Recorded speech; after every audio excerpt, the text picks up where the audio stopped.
Not sure if the fact that this case review is recorded has any significance. Between my stay at Suburban and my stay at Shepherd Pratt, I was taken to the emergency room by my mom.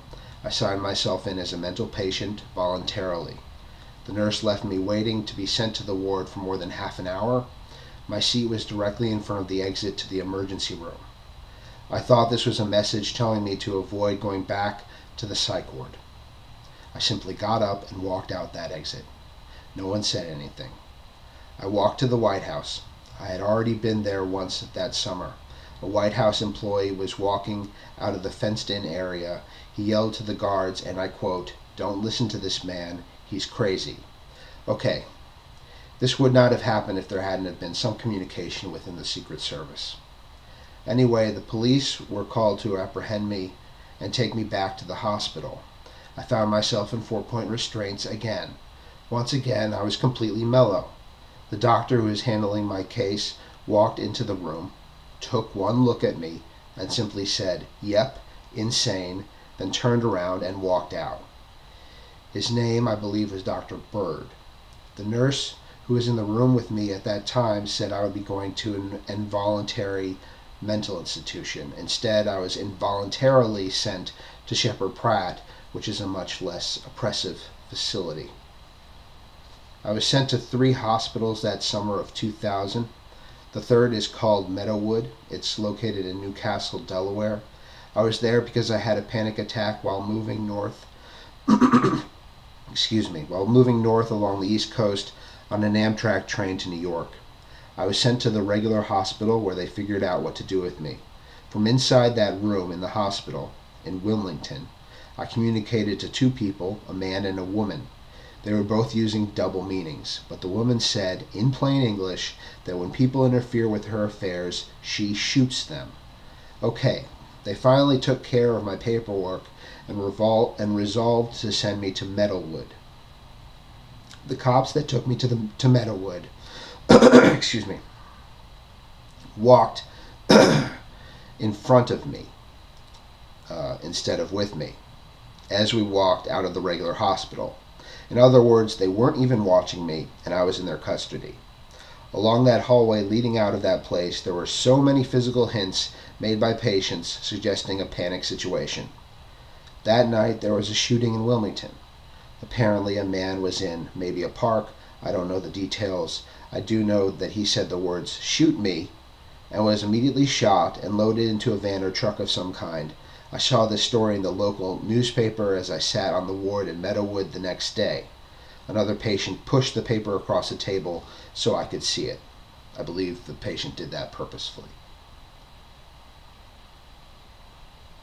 At Meadowood, I interacted with a group of people my age who seemed to be up to something, I'm not sure what. These people were definitely not helpful. The girl eventually got my personal information from me. Her name was Christina. Later on, during my stay there, I found out that one of the patients on the ward was gathering information about me. I snuck into her room and found a piece of paper that should have been in the nurse's files, in my files. Okay, I'm going to list occurrences rather than tell a story. During my first stay at Suburban and during my stay at George Washington University Hospital in 2004, the meals I was served were usually not what I ordered, or they would give me portions that were obviously not full portions. Often I was given the wrong condiments or no condiments. I think I remember being given jelly instead of ketchup to put on my hamburger. Once I got up and asked other patients if they had any extra condiments, and the head nurse was shaking his head in disgust as if I was being unreasonable or crazy. The events of the summer of 2001 came up even more suddenly than that of 2000, and this time there was no mental illness to speak of as things started to get strange. I was very enthusiastic about my poetry. I was somewhat zealous and maybe arrogant, but I did realize that that mindset had led to trouble in the past, so I kept things in perspective. Clearly, grandiosity was not what was happening, even from the psychiatrist's standpoint. I went to the hospital telling people I was depressed. Once again, no one really tried to understand what was happening to me. If anyone had pushed me just a little more to explain what was happening, I probably would have admitted it. I had started to pick up voices from other people, along with physical hints and messages. These things were happening around me in my physical reality. Most of these occurrences are too small to put out there as evidence, meaning if I describe them to you, you might think I was just misinterpreting something. A huge component to what happened to me that summer of 2001 had to do with the air conditioning. Some sort of chemical was in the air. I also breathed in this substance outside the front door of my house.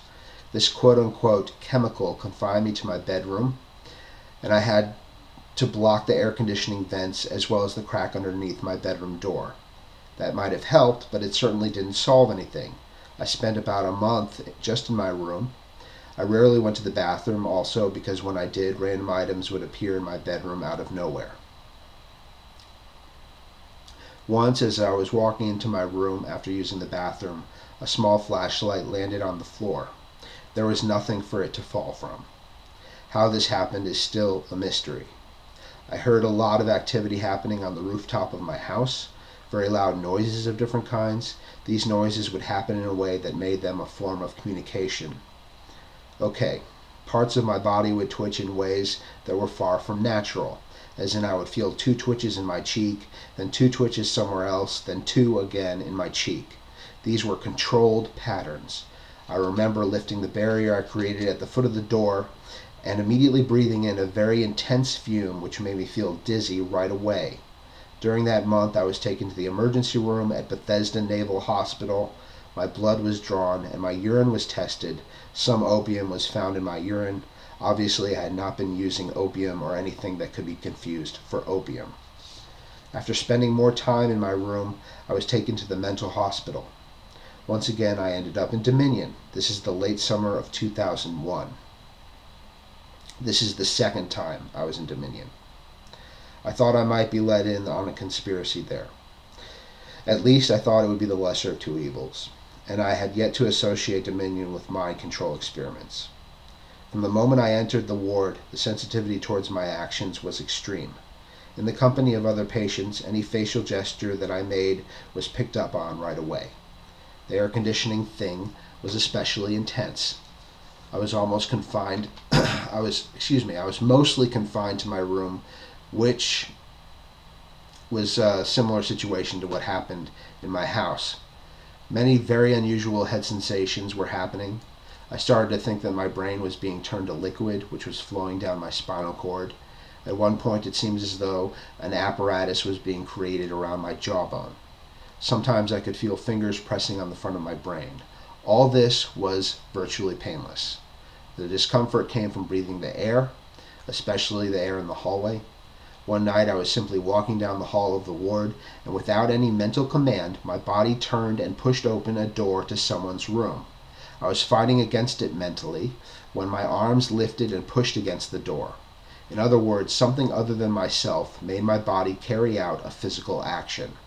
I don't think it's a coincidence that this happened on my right side, meaning I believe this was a continuation of the experiment that happened when I was 17.